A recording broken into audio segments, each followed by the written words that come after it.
Selamat kembali ke siaran podcast Kerinduan Segala Zaman oleh Ellen G. White. Siaran podcast ini dibawakan kepada anda oleh Unit Roh Nubuat Northern Sabah Mission. Berikut adalah bacaan untuk minggu ini yang datang dari bab 9, Kerinduan Segala Zaman yang bertajuk Hari-Hari Perjuangan. Semenjak kecil sekali, anak orang Yahudi sudah dikelilingi dengan segala tuntutan rabi-rabi. Berbagai peraturan yang keras sudah ditentukan untuk setiap kegiatan, hingga soal-soal kehidupan yang terkecil sekalipun. Di bawah asuhan guru-guru di rumah ibadah, orang-orang muda diajar tentang peraturan-peraturan yang tidak terkira banyaknya yang diharap mereka taati sebagai orang Israel yang beribadah. Tetapi Yesus tidak memusingkan dirinya dalam soal-soal ini. Sejak kecil ia berlaku bebas dari segala hukum rabi-rabi. Segala tulisan dalam Perjanjian Lama selamanya dipelajari dan perkataan, "Demikianlah firman Tuhan," selalu ada di bibirnya. Ketika keadaan bangsa itu mulai terbuka bagi pikiran Yesus, dilihatnya bahwa tuntutan masyarakat dan tuntutan Bapa selamanya berbenturan satu sama lain. Manusia sudah menjauhkan diri dari sabda Tuhan, serta meninggikan segala teori rekaan mereka sendiri. Mereka memelihara upacara-upacara tradisi yang tidak mengandung manfaat. Acara perbaktian mereka hanyalah berupa upacara agama yang diulang-ulang belaka. Segala kebenaran kudus yang dimaksudkan untuk diajarkannya tersembunyi dari orang-orang yang datang berbakti. Yesus melihat bahwa dalam upacara-upacara mereka yang tidak disertai iman itu, mereka tidak mendapat damai. Mereka tidak mengenal kebebasan roh yang akan datang kepada mereka oleh berbakti kepada Bapa dalam kebenaran. Yesus telah datang guna mengajarkan arti perbaktian kepada Tuhan, dan ia tidak dapat membenarkan pencampuran segala tuntutan manusia dengan ajaran ilahi. Ia tidak menyerang ajaran atau kebiasaan guru-guru yang alim itu, akan tetapi bila ditegur karena segala kebiasaannya sendiri yang sederhana itu, ia mengucapkan firman Tuhan untuk membenarkan tingkah lakunya itu. Dengan cara yang halus dan lembut, Yesus berusaha menyenangkan hati orang-orang yang berbicara dengan Dia. Oleh karena ia bersikap lemah lembut dan tidak suka menonjolkan diri, maka para ahli Taurat dan tua-tua menyangka bahwa ia akan mudah terpengaruh oleh pengajaran mereka. Mereka membujuk dia supaya menerima baik segala adat istiadat serta tradisi yang telah diwariskan turun-temurun dari rabi-rabi purbakala. Tetapi ia meminta wewenang mereka dalam Alkitab.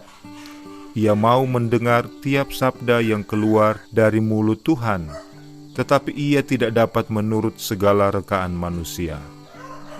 Yesus tampaknya mengetahui Alkitab dari awal sampai akhir, dan ia menguraikannya dalam arti yang sesungguhnya. Rabi-rabi merasa malu diajar oleh seorang anak kecil.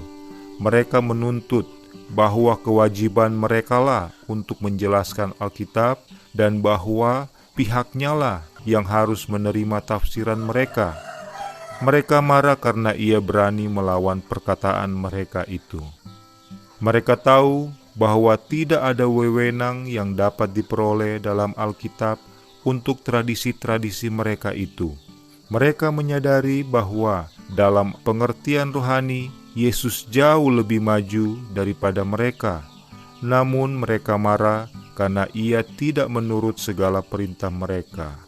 Karena tidak berhasil meyakinkan Yesus, mereka mencari Yusuf dan Maria, lalu membentangkan di hadapan mereka pembawaan Yesus yang tidak taat itu. Demikianlah Yesus menderita teguran dan kecaman. Dalam usia yang masih sangat muda, Yesus sudah mulai bertindak menurut caranya sendiri dalam pembentukan tabiatnya. Bahkan hormat serta cinta pada orang tuanya sekalipun tidak dapat mencegah dia dari penurutan kepada firman Tuhan. Ada tertulis, ialah alasannya bagi tiap perbuatan yang berbeda dari kebiasaan keluarga. Akan tetapi pengaruh rabi-rabi menyebabkan pengalaman hidupnya amat pahit. Pada masa mudanya sekalipun, ia mesti memahami pelajaran-pelajaran berat dalam bertahan dengan diam dan sabar.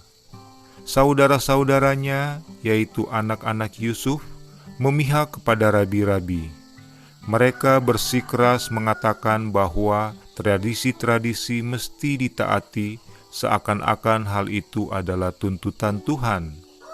Mereka bahkan menganggap segala ajaran manusia itu lebih tinggi daripada firman Tuhan, dan mereka merasa sangat tersinggung oleh ketajaman otak Yesus dalam membedakan antara yang salah dan yang benar. Ketaatannya yang saksama pada hukum Tuhan mereka salahkan sebagai kedegilan. Mereka merasa heran akan pengetahuan serta akal budi yang ditunjukkannya dalam menjawab rabi-rabi. Mereka tahu bahwa ia tidak pernah mendapat pelajaran dari orang-orang terpelajar itu. Namun mereka terpaksa melihat bahwa ia merupakan seorang guru bagi mereka. Mereka mengakui bahwa pendidikannya mengandung jenis yang lebih tinggi daripada pendidikan mereka. Tetapi mereka tidak melihat bahwa ia dapat menghampiri pohon kehidupan, yaitu sebuah sumber ilmu pengetahuan yang tentang itu mereka tidak mengetahui sedikit pun. Kristus tidak mengasingkan diri, dan ia telah begitu menyinggung perasaan kaum Farisi oleh menyimpang dalam hal ini dari peraturan-peraturan mereka yang keras itu. Ia melihat lapangan agama dipagari dengan tembok pemisah yang tinggi-tinggi sebagai sesuatu yang terlalu keramat untuk kehidupan sehari-hari. Tembok pemisah ini dihancurkannya. Dalam pergaulannya dengan manusia, ia tidak bertanya, "Apa agamamu? Apa gerejamu?" Ia menggunakan kuasanya untuk kepentingan semua orang yang memerlukan pertolongan. Gantinya mengasingkan diri dalam rumah pertapaan agar dapat menunjukkan tabiat semawinya, ia bekerja dengan tekun untuk umat manusia. Ia menanamkan asas bahwa agama kitab suci tidak bergantung kepada penyiksaan tubuh. Ia mengajarkan bahwa agama yang suci dan tidak bercacat bukannya dimaksudkan semata-mata untuk waktu-waktu tertentu dan untuk saat-saat istimewa. Pada segala waktu dan di segala tempat, ia menyatakan minat yang penuh kasih sayang terhadap manusia, serta memancarkan di sekelilingnya cahaya belas kasihan yang gembira. Semuanya ini merupakan suatu templakan bagi orang Farisi. Hal ini menunjukkan bahwa agama tidak bergantung kepada sifat mementingkan diri sendiri, dan bahwa pengabdian mereka yang tidak sehat itu kepada kepentingan diri sendiri adalah jauh dari ibadah yang sejati. Hal ini telah membangkitkan permusuhan mereka melawan Yesus, sehingga mereka mencoba memaksakan penurutannya kepada segala peraturan mereka. Yesus bekerja untuk meringankan setiap penderitaan yang dilihatnya. Ia mempunyai sedikit uang untuk diamalkan, tetapi ia acap kali tidak makan untuk memberikan makanan kepada orang-orang yang lebih berkekurangan daripadanya. Saudara-saudaranya merasa bahwa pengaruhnya banyak berperan untuk merintangi pengaruh mereka. Ia mempunyai akal budi yang tidak dimiliki oleh seorang pun dari mereka atau yang ingin mereka miliki. Kalau mereka berbicara kasar kepada orang yang miskin dan hina, Yesus justru mencari orang-orang yang malang ini serta memberanikan hati mereka. Kepada orang-orang yang berkekurangan, ia suka memberikan secangkir air sejuk. Seraya dengan diam-diam menaruh makanannya sendiri ke tangan mereka. Sementara ia meringankan penderitaan mereka, segala kebenaran yang diajarkannya dihubungkan dengan perbuatan rahmat-Nya itu, dan dengan demikian terukir dalam ingatan. Semuanya ini mengecilkan hati saudaranya. Karena lebih tua dari Yesus, mereka merasa bahwa Yesus harus berada di bawah perintah mereka. Mereka mempersalahkan Dia dengan mengatakan bahwa Ia menganggap dirinya lebih tinggi daripada mereka, serta menegur Yesus karena menempatkan dirinya sendiri di atas guru-guru mereka, di atas imam-imam mereka dan penghulu-penghulu bangsa Yahudi. Sering mereka mengancam dan mencoba menakut-nakuti Dia, tetapi Ia berjalan terus menggunakan Alkitab sebagai penuntunnya. Yesus mengasihi saudara-saudaranya dan memperlakukan mereka itu dengan kebaikan hati yang tiada putus-putusnya, tetapi mereka cemburu padanya dan menyatakan sikap kurang percaya dan sikap memandang remeh yang nyata. Mereka tidak dapat mengerti tingkah lakunya. Banyak pertentangan besar nampak dalam diri Yesus. Ia adalah anak Bapa yang ilahi, namun ia juga masih seorang anak kecil yang tidak berdaya. Sebagai Khalik segala dunia, bumi ini adalah miliknya, namun kemiskinan meliputi pengalaman hidupnya pada setiap langkah. Ia memiliki suatu kebesaran dan kepribadian yang semata-mata berbeda dengan kesombongan dan ketekaburan duniawi. Ia tidak berjuang untuk mengejar kebesaran duniawi. Malah, dalam kedudukan yang terhina sekalipun, ia merasa puas. Hal ini membangkitkan kemarahan saudara-saudaranya. Mereka tidak dapat mengerti ketenangannya yang tetap dalam menghadapi ujian dan kemelaratan. Mereka tidak tahu bahwa untuk kepentingan kita Ia telah menjadi miskin, supaya kita menjadi kaya oleh karena kemiskinannya. 2 Korintus 8. Mereka tidak dapat mengerti rahasia tugasnya, sama seperti sahabat-sahabat Ayub tidak mengerti kehinaan serta penderitaannya. Yesus disalah mengerti oleh saudara-saudaranya sebab Ia tidak seperti mereka. Asas yang dipegangnya bukanlah asas yang mereka pegang. Akibat memandang kepada manusia, mereka telah menjauhkan diri dari Bapa, dan mereka tidak mempunyai kuasanya dalam hidup mereka. Segala peraturan agama yang mereka anut itu tidak dapat mengubah tabiat. Mereka membayar persepuluhan dari selasi, adas manis, dan jintan, tetapi yang terpenting dalam hukum Taurat kamu abaikan, yaitu keadilan dan belas kasihan dan kesetiaan. Matius 23 ayat 23. Teladan yang diberikan Yesus merupakan suatu gangguan yang terus-menerus bagi mereka. Hanya satu perkara yang dibenci Yesus di dunia ini, yaitu dosa. Ia tidak dapat menyaksikan satu perbuatan yang salah tanpa kepedihan yang tidak mungkin dapat disembunyikan.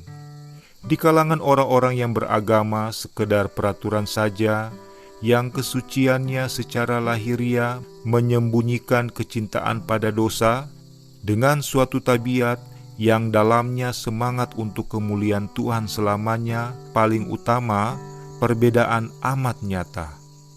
Oleh karena kehidupan Yesus mempersalahkan kejahatan, Ia dilawan baik di rumah maupun di luar rumah. Sifat tidak mementingkan diri dan ketulusannya dibicarakan dengan sikap mengejek. Kesabaran dan kebaikan hatinya disebut sebagai pengecut. Dari segala kepahitan yang menjadi nasib manusia, tidak ada bagian yang tidak dirasai oleh Kristus. Ada orang yang coba melemparkan hinaan kepadanya karena kelahirannya, Bahkan pada waktu masih kanak-kanak pun, ia mesti menghadapi pandangan mereka yang menghina dan bisikan mereka yang jahat. Sekiranya ia menjawab dengan pandangan yang tidak sabar, sekiranya ia menyerah kepada saudara-saudaranya itu hanya oleh perlakuan yang salah, niscaya ia sudah akan gagal menjadi suatu teladan yang sempurna. Dengan demikian, ia sudah pasti akan gagal melaksanakan rencana penebusan kita. Sekiranya ia mengaku bahwa ada maaf untuk dosa, setan tentu akan menang, dan dunia ini sudah pasti akan hilang. Inilah sebabnya mengapa penggoda itu bekerja untuk menjadikan hidupnya paling sukar, supaya ia dapat terbawa kepada dosa. Tetapi bagi setiap penggodaan, ia mempunyai satu jawab, ada tertulis. Ia jarang mengecam sesuatu perlakuan salah dari saudara-saudaranya, tetapi padanya ada kabar dari Tuhan untuk disampaikan kepada mereka. Kerap kali ia dituduh sebagai pengecut karena tidak mau bergabung dengan mereka dalam sesuatu perbuatan terlarang. Tetapi jawabnya ialah, ada tertulis. Takut akan Tuhan, itulah hikmat, dan menjauhi kejahatan, itulah akal budi. Ayub 28 ayat 28. Ada juga orang yang suka bergaul dengan dia, merasa damai kalau ia ada. Akan tetapi, banyak juga orang yang menghindari dia, sebab mereka tertemplak oleh hidupnya yang tidak bercela itu. Teman-temannya orang muda membujuk dia supaya melakukan apa yang mereka lakukan. Ia pintar dan selalu gembira. Mereka merasa senang kalau ia ada, serta menyambut gembira anjuran-anjurannya yang selamanya siap sedia. Tetapi mereka tidak sabar akan sikapnya yang amat berhati-hati dan menyebut dia seorang yang berpandangan sempit dan picik. Yesus menjawab, ada tertulis. Dengan apakah seorang muda mempertaruhkan kelakuannya bersih? Dengan menjaganya sesuai dengan firman-Mu. Dalam hatiku, aku menyimpan janjimu, supaya aku jangan berdosa terhadap Engkau. Mazmur 119 ayat 9 dan 11. Acap kali ia ditanya, mengapa engkau selalu suka menyendiri dalam segala tingkah lakumu, berbeda dari kami semuanya? Ada tertulis, katanya, berbahagialah orang-orang yang hidupnya tidak bercela, yang hidup menurut Taurat Tuhan. Berbahagialah orang-orang yang memegang peringatan-peringatannya, yang mencari Dia dengan segenap hati, yang juga tidak melakukan kejahatan, tetapi yang hidup menurut jalan-jalan yang ditunjukkannya. Mazmur 119 ayat 1-3. Apabila ditanya, mengapa ia tidak mengikuti senda gurau anak-anak muda Nazaret, ia berkata, ada tertulis, atas petunjuk peringatan-peringatanmu aku bergembira, seperti atas segala harta. Aku hendak merenungkan titah-titahmu dan mengamat-amati jalan-jalanmu. Aku akan bergemar dalam ketetapan-ketetapanmu. Firman-Mu tidak akan kulupakan. Mazmur 119 ayat 14-16. Yesus tidak mau berbantah untuk mempertahankan haknya. Sering pekerjaannya dijadikan sangat berat dengan tidak seperlunya sebab ia suka menurut dan tidak bersungut. Namun, ia tidak gagal ataupun putus asa. Ia hidup di atas segala kesulitan ini, seolah-olah dalam cahaya wajah Tuhan. Ia tidak membalas dengan dendam apabila diperlakukan dengan kasar, melainkan menanggung perlakuan yang tidak senonoh dengan sabar.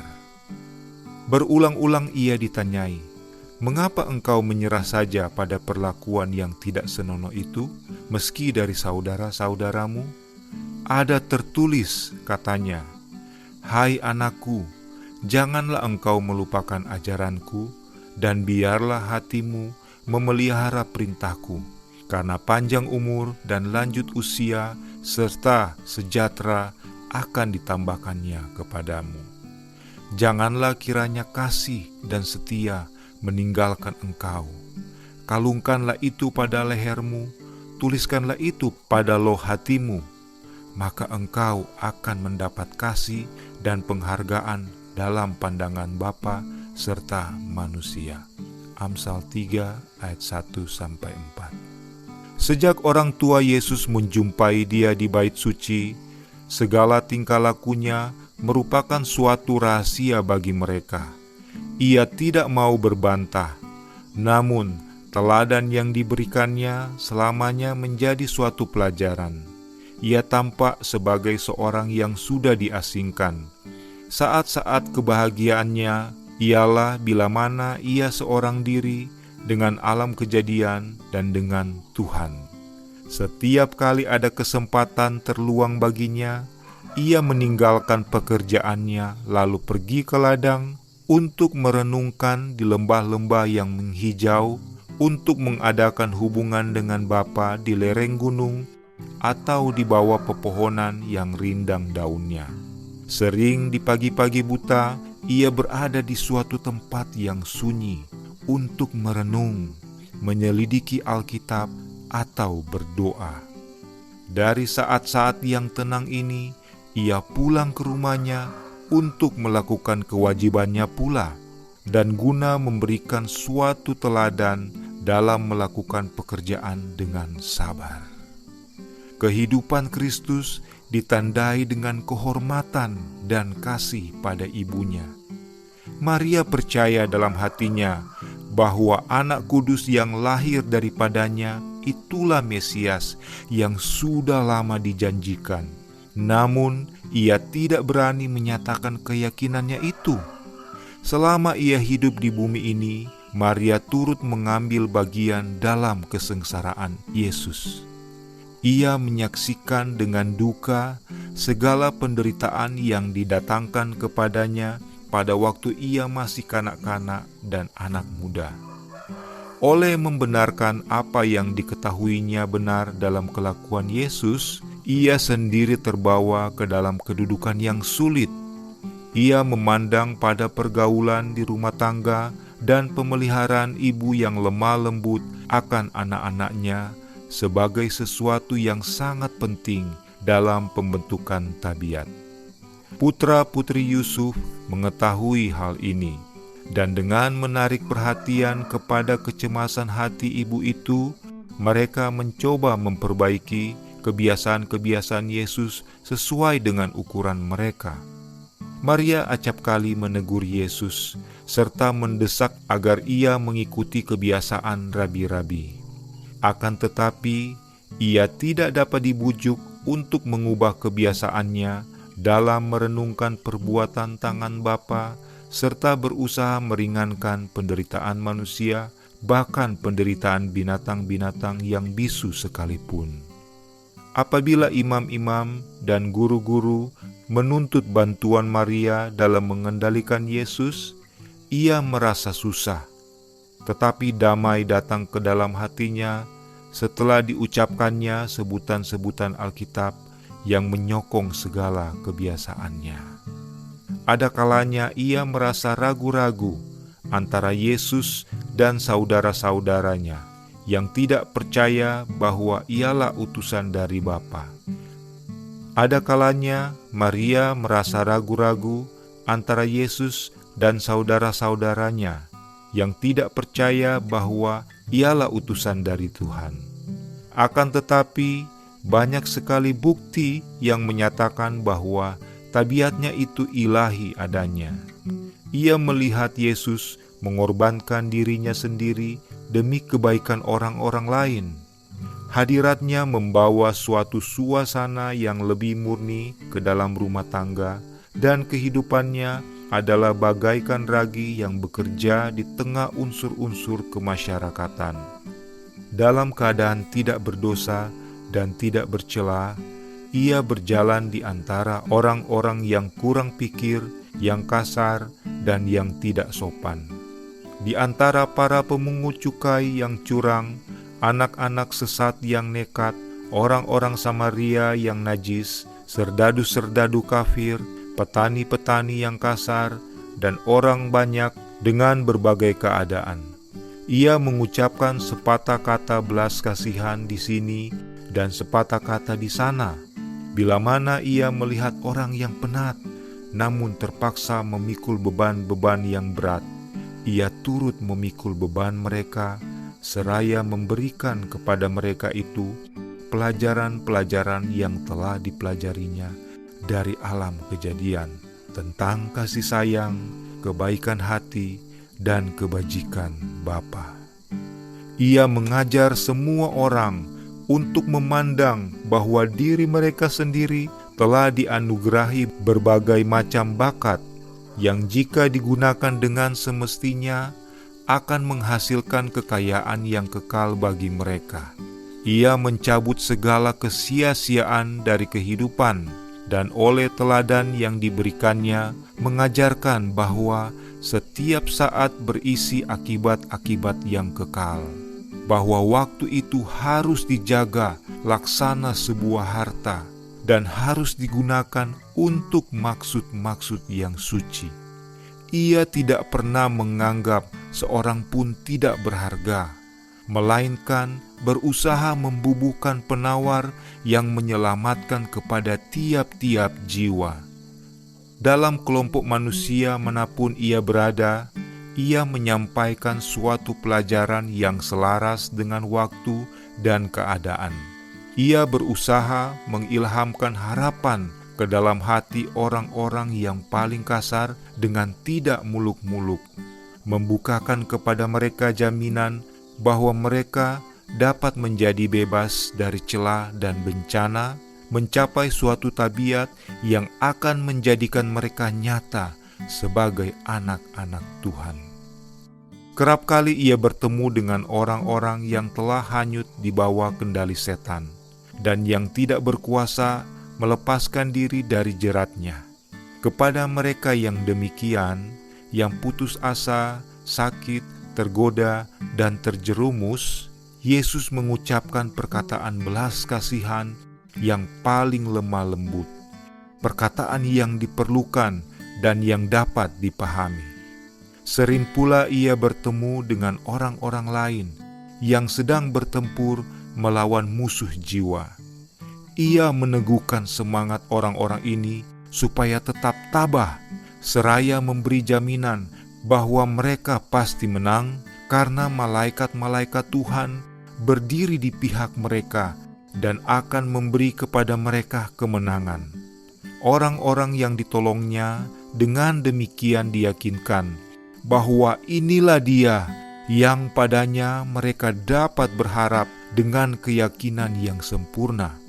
Ia tidak akan mengkhianati segala rahasia yang mereka sampaikan ke telinganya yang menaruh simpati. Yesuslah yang menyembuhkan tubuh dan jiwa. Ia menaruh perhatian dalam segala jenis penderitaan yang terlihat oleh matanya, dan kepada setiap penderita ia membawa pertolongan. Segala perkataannya yang manis mengandung penawar yang menyembuhkan. Tidak seorang pun dapat mengatakan bahwa ia telah mengadakan mujizat, tetapi kebajikan, kuasa kasih yang menyembuhkan keluar daripadanya kepada orang-orang yang sakit dan yang susah. Demikianlah dengan cara yang tiada mencolok mata, ia bekerja bagi orang banyak sejak masa kecilnya sekalipun. Maka inilah sebabnya, setelah ia mulai bekerja untuk umum, begitu banyak orang mendengarkan dia dengan senang hati. Namun sepanjang masa kanak-kanak, masa muda, dan masa dewasa, Yesus berjalan seorang diri. Dalam kesucian dan kesetiaannya, ia mengirik apitan anggur seorang diri, dan tiada seorang pun yang menyertai dia. Ia memikul beban kewajiban yang luar biasa beratnya untuk keselamatan umat manusia.